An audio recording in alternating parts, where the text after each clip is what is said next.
কুরআন বোঝার মূলনীতি। কুরআন মানবজাতির জন্য আল্লাহ তাআলার সর্বশেষ ও চূড়ান্ত বাণী। এটি এমন এক কিতাব যা মানুষকে তার জীবন পরিচালনা করবার জন্য পূর্ণাঙ্গ দিক নির্দেশনা দেয়। তবে কুরআন বোঝার জন্য নির্দিষ্ট কিছু মূলনীতি বা নীতিমালা অনুসরণ করা অপরিহার্য। কারণ ভুল ব্যাখ্যা কুরআনের প্রকৃত অর্থ থেকে দূরে সরিয়ে দিতে পারে এবং বিপদগামীদের কারণ হতে পারে। এখানে কোরআন বোঝার গুরুত্বপূর্ণ কিছু মূলনীতি বর্ণনা করা হলো। ১. নিয়তের বিশুদ্ধতা।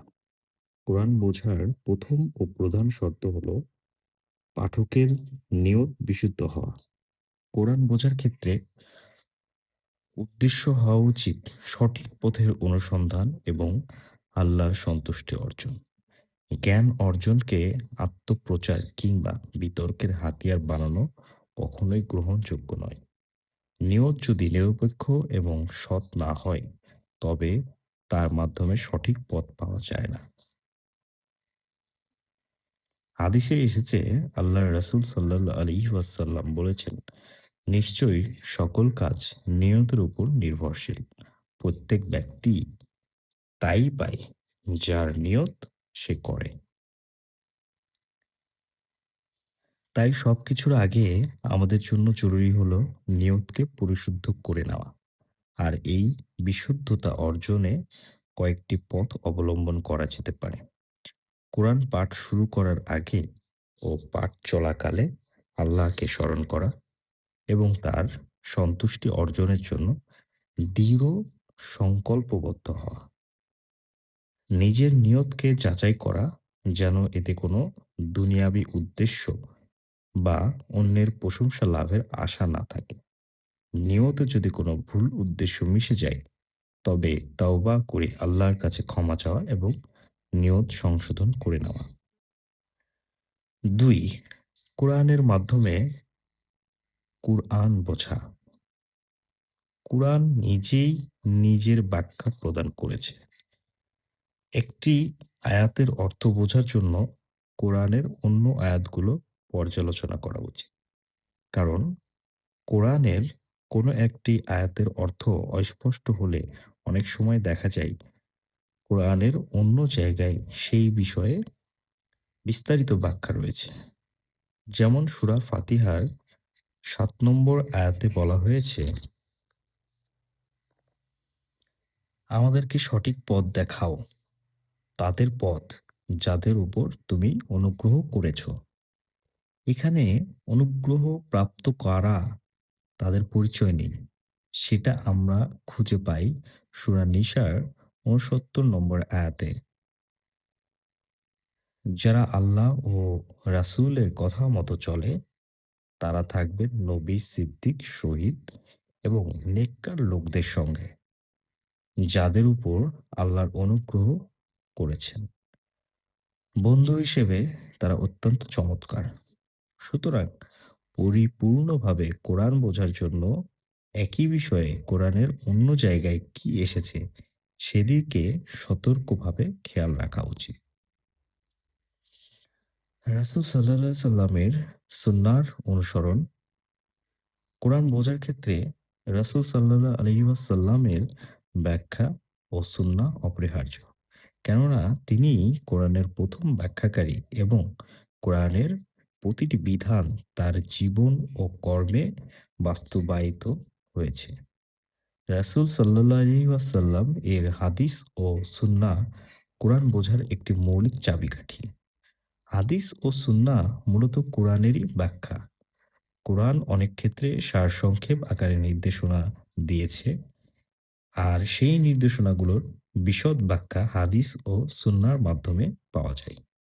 উদাহরণস্বরূপ, নামাজ আদায়ের নির্দেশ দিয়েছে কোরআন।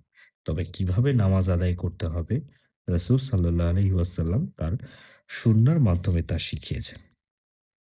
একইভাবে রমাদানের রোজা, যাকাত, হজ সহ ইসলামের অন্যান্য বিধানের বিশদ ব্যাখ্যা পাওয়া যায় সুন্নাহতে। আল্লাহ তাআলা বলেছেন, "আমি তোমার কাছে পাঠিয়েছি মানুষের আসল দায়িত্ব স্মরণ করিয়ে দেওয়ার এই পয়গাম যাতে মানব জাতির উদ্দেশ্যে যা নাজিল করা হয়েছে সেগুলো তুমি তাদেরকে স্পষ্ট করে দিতে পারো। এই আয়াত থেকে স্পষ্ট হয় রাসূল সাল্লাল্লাহু আলাইহি সাল্লামের দায়িত্ব শুধু কুরআন প্রচার করা নয়, বরং এর সঠিক ব্যাখ্যা ও বাস্তবায়নও তার দায়িত্বের অন্তর্ভুক্ত। ৪. সাহাবীদের ব্যাখ্যা গ্রহণ করা। রাসূল সাল্লাল্লাহু আলাইহি সাল্লামের সাহাবীরা ছিলেন কোরআনের ১ম ও প্রত্যক্ষ শিক্ষার্থী। তারা রাসূল সাল্লাল্লাহু আলাইহি সাল্লামের কাছ থেকে সরাসরি কোরআনের ব্যাখ্যা শিখেছেন। কোরআন নাজিল হওয়ার প্রতিটি প্রেক্ষাপট সম্পর্কে জানতেন তারা। সুতরাং তাদের ব্যাখ্যা ও বিশ্লেষণ কোরআন বোঝার ক্ষেত্রে অত্যন্ত গুরুত্বপূর্ণ। সাহাবীরা কোরআন বোঝার প্রতি ছিলেন খুবই মনোযোগী। ওহী নাজিল হতে না হতেই তারা ছুটে যেতেন আল্লাহর রাসূলের কাছে। প্রতিটি আয়াতের অর্থ, ব্যাখ্যা ও প্রয়োগ সম্পর্কে ভালো মতো জেনে নিতেন। কোরআনের প্রতিটি শব্দ ও তৎসংক্রান্ত নির্দেশনা গেঁথে যেত তাদের হৃদয়ে। আর তাদের জীবনেও দেখা যায় এই মহান জ্ঞানের প্রতিফলন। সুতরাং যেভাবে কুরআন নাজিল হয়েছে ঠিক সেভাবেই কুরআন বুঝতে চাইলে আমাদেরকে সাহাবায়ে কেরামের ব্যাখ্যা বিশ্লেষণ চোখ রাখতে হবে। ৫. শানে নুজুল বা নাজিলের প্রেক্ষাপট জানা। কুরআনের বহু আয়াত নির্দিষ্ট প্রেক্ষাপটে নাজিল হয়েছে। সেই প্রেক্ষাপট জানলে আয়াতের অর্থ ও উদ্দেশ্য বোঝা সহজ হয়। শানে নুজুলের জ্ঞান ছাড়া আয়াতের মর্মার্থ বোঝা কঠিন। বিষয়টা উদাহরণের মাধ্যমে বেশ স্পষ্ট হবে। সূরা মুজাদালার ১ নম্বর আয়াতটি দেখুন। আল্লাহ সেই মহিলার কথা ভালোভাবে শুনেছেন যে তার স্বামীর ব্যাপারে তোমার সঙ্গে তর্ক করছিল আর আল্লাহর কাছে নালিশ পেশ করছিল। আল্লাহ তোমাদের দুজনের কথাই শুনেছেন। নিঃসন্দেহে আল্লাহ সব শোনেন ও দেখেন।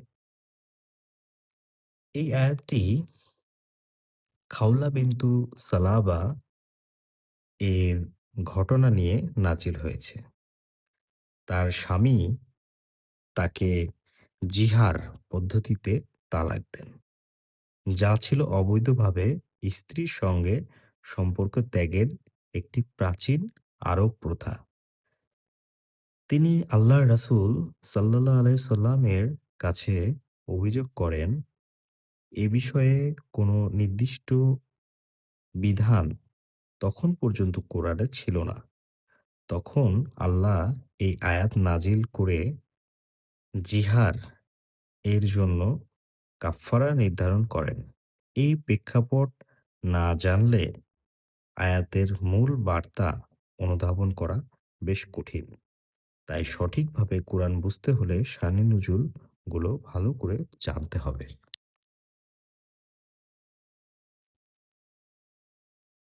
৬. নির্ভরযোগ্য প্রাচীন ও আধুনিক তাফসীর অধ্যয়ন করা। কোরআনের অর্থ ও ব্যাখ্যা গভীরভাবে বুঝতে নির্ভরযোগ্য তাফসীর গ্রন্থ অধ্যয়ন করার বিকল্প নেই। তাফসীর হলো কোরআনের আয়াতের ব্যাখ্যা, যা আল্লাহর বাণীর প্রকৃত উদ্দেশ্য, শানে নুজুল, শব্দের গভীর অর্থ এবং তদ্গত বিষয়ে বিশ্লেষণ করতে সহায়ক। ইসলামের বিভিন্ন যুগে বহু জ্ঞানী প্রখ্যাত তাফসীরবিদ কোরআনের তাফসীর রচনা করেছেন। নিচে কয়েকটি নির্ভরযোগ্য তাফসীরের নাম দেওয়া হলো। তাফসীরুত তাবারী, তাফসীরুল বাগাবী, তাফসীরু ইবনে কাসির, তাফসীরুল কুরতুবী, তাফসীরুস সাদী, রুহুল মাআনী, মাআরিফুল কুরআন, তাফহিমুল কুরআন। ৭. আরবি ভাষার গভীর জ্ঞান। কুরআন নাজিল হয়েছে আরবি ভাষায়। তাই এর গভীরতা বোঝার জন্য আরবি ভাষার বিশুদ্ধ জ্ঞান খুবই জরুরি। আরবি ব্যাকরণ, শব্দের গঠন, শব্দার্থ এবং সাহিত্যিক অলংকার বুঝতে পারা কোরআনের সঠিক অর্থ অনুধাবন নিশ্চিত করে। কারণ কুরআনে ব্যবহৃত প্রতিটি শব্দ, বাক্যের গঠন, উপমা এবং কাব্যিক শৈলী বিশেষভাবে নির্দিষ্ট অর্থ বহন করে। এই কারণে কোরআনের সঠিক ব্যাখ্যা বুঝতে আরবি ভাষার বিশুদ্ধ জ্ঞান অর্জন করা অত্যাবশ্যক। ৮. যুক্তি ও ইস্তিহাদের সঠিক প্রয়োগ। কোরআন বোঝার ক্ষেত্রে যুক্তি ও ইস্তিহাদ ব্যবহার করা যেতে পারে, তবে তা অবশ্যই ইসলামের মূলনীতির সাথে সামঞ্জস্যপূর্ণ হতে হবে। নিজের মতামত বা মন গড়া ব্যাখ্যা কখনোই গ্রহণযোগ্য নয়। আল্লাহ তাআলা বলেছেন, "ও গণমানুষ! যারা ঈমান এনেছ, তোমরা আল্লাহর আনুগত্য কর, আর আনুগত্য করো তার রাসূল ও তোমাদের কর্তৃত্বশালীদের। আর কোন বিষয়ে মতবিরোধ জড়িয়ে পড়লে বিষয়টি আল্লাহ ও তার রাসূলের কাছে পেশ করো। যদি আল্লাহ ও পরকালের উপর তোমাদের ঈমান থেকে থাকে, এটি ব্যাখ্যা বিশ্লেষণের সবচেয়ে কল্যাণকর ও সুন্দর পদ্ধতি।" এই আয়াত অনুসারে বোঝা যায়, কোনো বিষয়ের সমাধান পাবার জন্য ১ম দেখতে হবে কুরআন, তাতে পাওয়া না গেলে দেখতে হবে নবীজির সুন্নাহ, তাতেও পাওয়া না গেলে আলিমদের কাছে তা উপস্থাপন করতে হবে। এর পরের ধাপ হলো কুরআন সুন্নাহর মূলনীতি অনুযায়ী নিজের যুক্তি ও ইজতিহাদ পেশ করা। ৯. কুরআনের সার্বজনীন বার্তা বোঝা।